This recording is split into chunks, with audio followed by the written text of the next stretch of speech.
महाशिवरात्रि की 4 कथाएं। शिवरात्रि जागरण की कथाएं। नमस्कार दोस्तों, अनुभव ज्ञान गंगा चैनल पर आपका स्वागत है। कहानी नंबर 1, शिव और बैलगाड़ी। यह कुछ 300 साल पहले की बात है।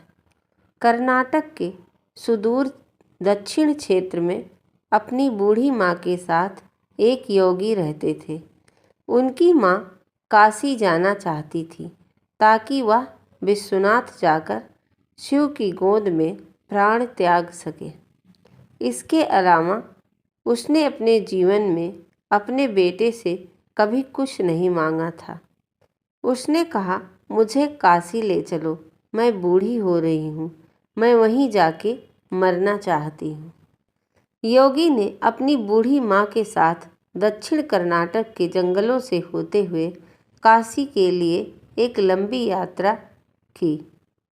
वृद्ध होने के कारण उनकी माँ का स्वास्थ्य बिगड़ गया, तो उन्होंने माँ को कंधे पर उठा लिया। जाहिर तौर पर कुछ ही समय पश्चात वह कमज़ोर महसूस करने लगा। उसके पास शिव से याचना करने के बजाय और कोई चारा नहीं बचा। उसने याचना की, हे शिव, मुझे मेरे इस प्रयास में विफल मत होने देना। बस यही एक चीज़ है जो मेरी माँ ने मुझसे मांगा है। कृपया मुझे इसे पूरा करने दे। मैं इन्हें काशी ले जाना चाहता हूँ। हम वहाँ सिर्फ आपके लिए ही आ रहे हैं। कृपया मुझे ताकत दे। तब जैसे ही उन्होंने चलना शुरू किया तो पीछे से एक घंटी की आवाज़ सुनाई दी, जैसे कोई बैलगाड़ी आ रही हो। उन्हें धुंध से उबरती हुई एक बैलगाड़ी दिखाई दी, जिसमें एक बैल खींच रहा था, जो थोड़ा अजीब था, क्योंकि एक बैल वाली बैलगाड़ी छोटे रास्तों के लिए होती है। जब सफ़र लंबा और जंगली इलाके से होते हुए गुजरे तो हमेशा 2 ही बैल गाड़ी को खींचते हैं, पर जब आप थके हों तो ऐसी बारीकियों को किसे परवाह। गाड़ी नज़दीक आई, पर वह चालक को नहीं देख पाए, क्योंकि चालक लबादे में था और बाहर धुंध भी थी। मेरी माँ बीमार है, क्या आपकी खाली गाड़ी में हम यात्रा कर सकते हैं? उन्होंने कहा। अंदर बैठे व्यक्ति ने सिर हिलाकर कहा, हाँ। वह दोनों गाड़ी में बैठ गए और बैलगाड़ी आगे चलने लगी। कुछ समय पश्चात योगी का ध्यान इस ओर गया कि जंगली रास्ता होने के बावजूद भी बैलगाड़ी बहुत आसानी से आगे बढ़ रही थी। तब उन्होंने नीचे देखा कि पाया पहिए घूम नहीं रहे, वह रुके हुए थे, पर गाड़ी आगे बढ़ रही थी। तब उन्होंने बैल की तरफ देखा कि पाया बैल बैठा हुआ था, पर बैलगाड़ी चल रही थी। तब उन्होंने चालक की ओर देखा और पाया वहाँ सिर्फ लबादा ही था। उसने अपनी माँ की ओर देखा। माँ ने कहा, अरे पागल, हम पहुँच गए, अब कहीं और जाने की ज़रूरत नहीं, यही वो जगह है, अब मुझे जाने दो। इतना कहकर माँ ने शरीर छोड़ दिया। बैलगाड़ी और चालक सब विलीन हो गए। योगी अपने गांव लौट आया। लोगों ने सोचा, यह इतनी जल्दी लौट आया है, वह अवश्य अपने माँ को कहीं छोड़ कर आया है, पर उसे काशी नहीं ले गया। उन्होंने उससे पूछा, तुम अपनी माँ को कहाँ छोड़ आए? उसने उत्तर दिया, हमें वहाँ जाना नहीं पड़ा, शिव खुद आए थे हमारे लिए। क्या बकवास है, उन्होंने कहा। योगी ने उत्तर दिया, मुझे फर्क नहीं पड़ता कि आप क्या सोचते हैं, वह आए थे हमारे लिए और यही सच है। मेरा जीवन ज्योतिर्मय हो गया और मैं अपने अंतर में जानता हूँ। अगर आप नहीं मानते तो यह आप जाने। तब उन्होंने पूछा, ठीक है, हमें कुछ ऐसा दिखाओ कि हम माने कि तुमने सच में शिव को देखा है और वह सच में तुम्हारे लिए आए थे। योगी ने कहा, मैं नहीं जानता, मैंने उन्हें नहीं देखा, मुझे सिर्फ एक लबादा दिखा। वहाँ कोई चेहरा नहीं था, वहाँ कुछ नहीं था, वह खाली था। अचानक सब ने देखा कि वहाँ वो खुद नहीं थे, सिर्फ उनके कपड़े ही दिखाई पड़ रहे थे। वह दक्षिण भारत के महान संत बने। जहाँ भी वह जाते लोग उन्हें बिना चेहरे वाले योगी के रूप में जानते थे। कहानी नंबर 2, एक शिव भक्त और एक चोर। दोस्तों, दूसरी कहानी सुने इससे पहले चैनल को सब्सक्राइब जरूर कर लें, बेल आइकन को भी प्रेस करें। इससे आपको नई वीडियो देखने को सबसे पहले मिलेंगी। अब मैं आपको ऐसे एक योगी के बारे में बता रहा हूँ जो उस जगह के काफ़ी करीब रहे जहाँ मेरा जन्म हुआ था। मैंने उनके बारे में सुना और उस घटना के बारे में जो वहाँ हुई थी, पर युवा अवस्था में मैंने इस ओर ज़्यादा ध्यान नहीं दिया। उसने मुझे काफ़ी प्रेरित किया, पर मैंने उस समय इसे अधिक महत्व नहीं दिया। वर्तमान में नंजनगुड़ नाम से प्रसिद्ध शहर की सीमा पर मैसूर से करीब 16 किलोमीटर दूर एक योगी रहते थे। उनका नाम था मल्ला। वह किसी परंपरा से संबंध नहीं रखते थे और ना ही उन्हें कोई पूजा पाठ की औपचारिक विधि ज्ञात थी, परंतु बचपन से जब भी वह अपनी आंखें बंद करते तो उन्हें शिव की तस्वीर दिखाई देती। शायद योगी शब्द उनके लिए काफ़ी नहीं है। उनके जैसे लाखों हैं। वह शिव के कैदी हैं। उनके पास कोई विकल्प भी नहीं है। शायद मैं भी उन्हीं के जाल में फंसा हुआ हूँ।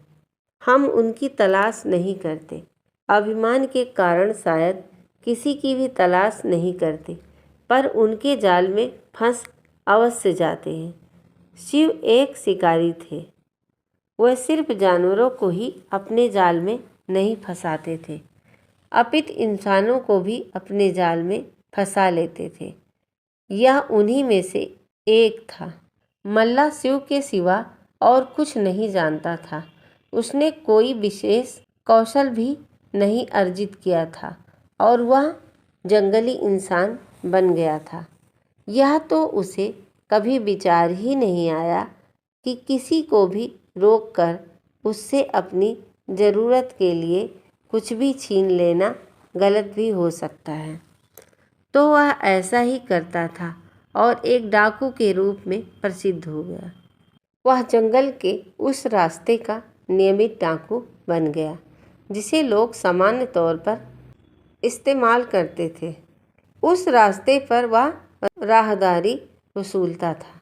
उस जगह का नाम कल्याण मुलाई, जिसका मतलब है चोर का कोना। शुरू में लोगों ने उसे धिक्कारा, पर साल के अंत में लोगों से इकट्ठा किए एक एक पैसे को वो महाशिवरात्रि के दिन मनाने में खर्च कर देता था। वह एक बड़ा भोज आयोजित करता था। कुछ सालों बाद लोगों ने उसे एक महान योगी के रूप में पहचाना और स्वेच्छा से भी योगदान करने लगे, और जो ऐसा ना करते उन्हें योगदान देने के लिए प्रोत्साहित करने का भी उसे कोई पछतावा नहीं था। कुछ सालों बाद दो योगी आपस में भाई थे, इस रास्ते से गुजर रहे थे। उन्होंने इस आदमी को देखा जो डाकू तो था पर एक महान योगी भी था। उसने कहा, तुम्हारा भक्ति भाव अद्भुत है, पर तुम्हारे तौर तरीके से लोगों को कष्ट होता है। उसने कहा, मैं शिव के लिए करता हूँ, इसमें दिक्कत क्या है? उन्होंने समझाया और उसे अपने साथ ले गए। कुछ पद्धतियों से वह गुजरा। उस स्थान का नाम कल्याण मुलाई से बदलकर मल्लाण मुलाई रख दिया गया। आज भी यह स्थान मल्लाण मुलाई के नाम से ही जाना जाता है, और जो महाशिवरात्रि वो मनाते थे वो आज एक विशाल संस्थान के रूप में विकसित हो गया है। डकैती छोड़ के इन योगियों के साथ बैठने के करीब 1.5 साल बाद ही उन्होंने महासमाधि प्राप्त कर ली थी। मल्ला को इस प्रकार मुक्त करवाने के बाद दोनों योगियों ने भी उसी दिन अपने शरीर को छोड़ दिया। काबिनी नदी के किनारे इन लोगों के लिए एक खूबसूरत तीर्थ स्थान निर्मित है, जिसे आज भी मल्लार मुनाई के नाम से जाना जाता है।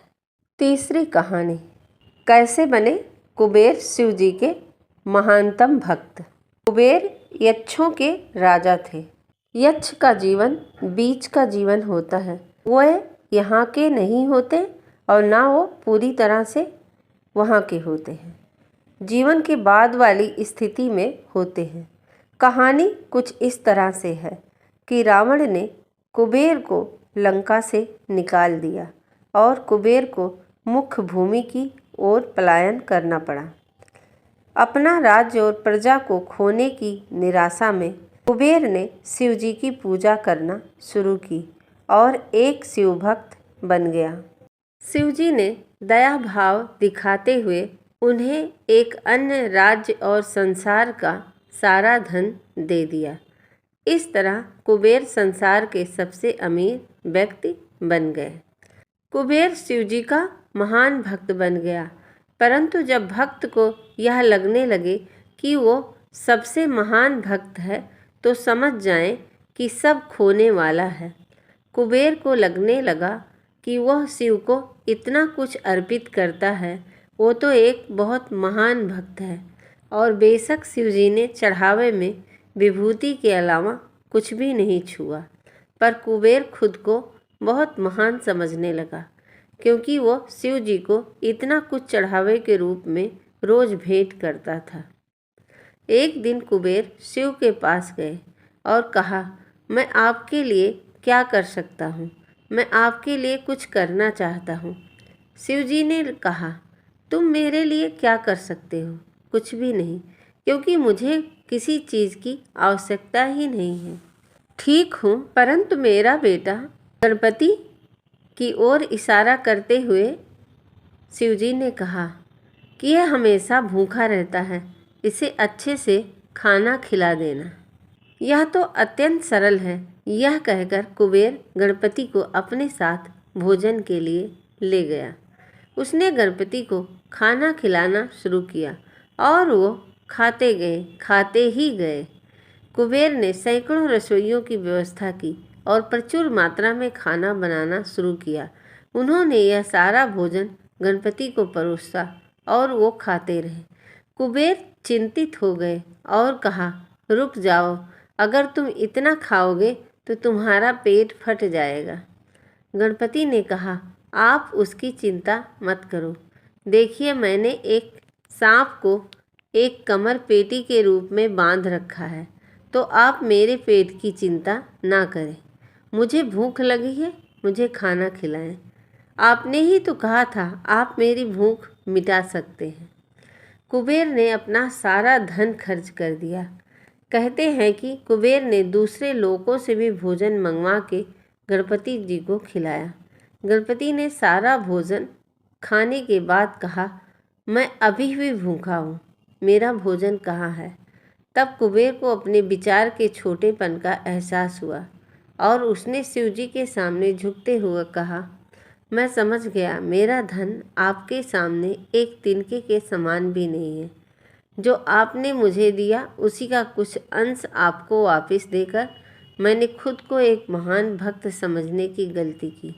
और इस क्षण के बाद उसके जीवन ने एक अलग ही दिशा ले ली। कहानी नंबर 4, अर्धनारी रूप में शिव और भृगु महर्षि। जब हम योग की बात करते हैं तो हम किसी व्यायाम या किसी तकनीक की बात नहीं करते। हम इस सृष्टि के विज्ञान की बात कर रहे हैं कि कैसे सृष्टि के इस अंश को इसकी परम संभावना तक ले जाया जा सकता है। हम उस विज्ञान और प्रौद्योगिकी की बात कर रहे हैं जिससे जीवन के हर पहलू को उसकी अंतिम संभावना तक ले जाया जा सकता है। जब शिव योग का संचारण और सृष्टि की संरचना व्याख्या सप्तऋषियों से कर रहे थे, तब एक सुंदर घटना घटित हुई। सप्तऋषियों में से एक ऋषि, जो बाद में भृगु महर्षि के नाम से जाने गए, शिव के एक उत्साही भक्त थे।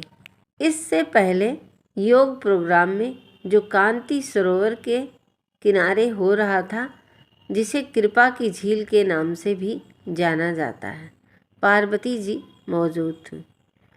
भृगु हमेशा की तरह सुबह जल्दी आए और शिव जी की प्रदक्षिणा करना चाहते थे। पार्वती शिव के करीब बैठी थी, परंतु भृगु ने दोनों के बीच से होते हुए शिव की परिक्रमा की, क्योंकि वो सिर्फ शिव की प्रदक्षिणा करना चाहते थे, पार्वती की नहीं। शिव इससे खुश हुए, पर पार्वती नहीं। उन्हें यह पसंद नहीं आया। उन्होंने शिव जी की ओर देखा, शिव जी से कहा, थोड़ा और करीब हो जाओ, वह परिक्रमा करेगा। पार्वती और करीब आ गई। भृगु ने देखा कि उनके निकलने के लिए पर्याप्त जगह नहीं है, तो उसने एक चूहे का रूप धारण किया और पार्वती को बाहर रखते हुए अकेले ही शिव की परिक्रमा पूरी की। पार्वती अब क्रोधित हो गई, तो शिव ने उन्हें अपनी जंघा पर बैठा लिया। तब भृगु ने एक छोटे से पंछी का रूप धारण करके शिव जी की परिक्रमा पूरी कर ली। अब पार्वती अत्यंत क्रोधित हो चुकी थी। शिव जी ने पार्वती को खींचकर खुद में मिला लिया, तो उन्हें खुद का हिस्सा बना लिया, जिससे उनका आधा हिस्सा शिव बन गया और आधा हिस्सा पार्वती, वह अर्धनारीश्वर बन गए। भृगु ने यह देखा और खुद को एक मधुमक्खी के रूप में बना लिया और उनकी दाहिनी टांग का चक्कर लगा दिया। भृगु का बचकाना भक्तिभाव देखकर शिवजी खुश तो हुए, पर साथ ही वे नहीं चाहते थे कि भृगु अपनी भक्ति में इतना खो जाएं कि वो प्रकृति के परम स्वभाव को समझ ही ना पाएं। तब वह सिंहासन पर बैठ गए और अब भृगु के पास कोई रास्ता नहीं बचा।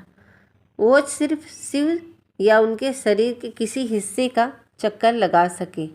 अगर उन्हें अब परिक्रमा करनी थी तो दोनों सिद्धांतों, स्त्रीण और पौरुष दोनों की ही करनी पड़ेगी। इस कहानी के माध्यम से हम योग की बात करते हैं तो हम सभी आयामों के समावेश की बात करते हैं। यह कोई व्यायाम या प्रक्रिया नहीं जिससे आप सेहतमंद होते हैं। यह मानव जाति के परम कल्याण के बारे में है, जिसमें जीवन का कोई भी पहलू बाहर नहीं रखा जा सकता। यह ऐसे आयाम को छूने के बारे में है जो सारे आयामों से परे भी है। यह एक ऐसे तंत्र के बारे में है जिसे आप अपने अंदर पहले से मौजूद तंत्र हैं, जैसे शरीर, मन, भावनाएं और ऊर्जा को परमात्मा तक जाने वाली सीढ़ी के रूप में हम इस्तेमाल कर सकते हैं। यह एक ऐसी पद्धति है जिसे आप परम प्रकृति के लिए स्वयं को सबसे पहले कदम के रूप में तैयार कर रख सकते हैं। दोस्तों, कहानी कैसी लगी हमें ज़रूर बताएं। चैनल पर पहली बार आए हैं, चैनल को सब्सक्राइब ज़रूर कर लें और इसी तरह नई नई कहानी सुनने के लिए चैनल को ज़रूर विजिट करें। Thank you so much. धन्यवाद। हर हर महादेव।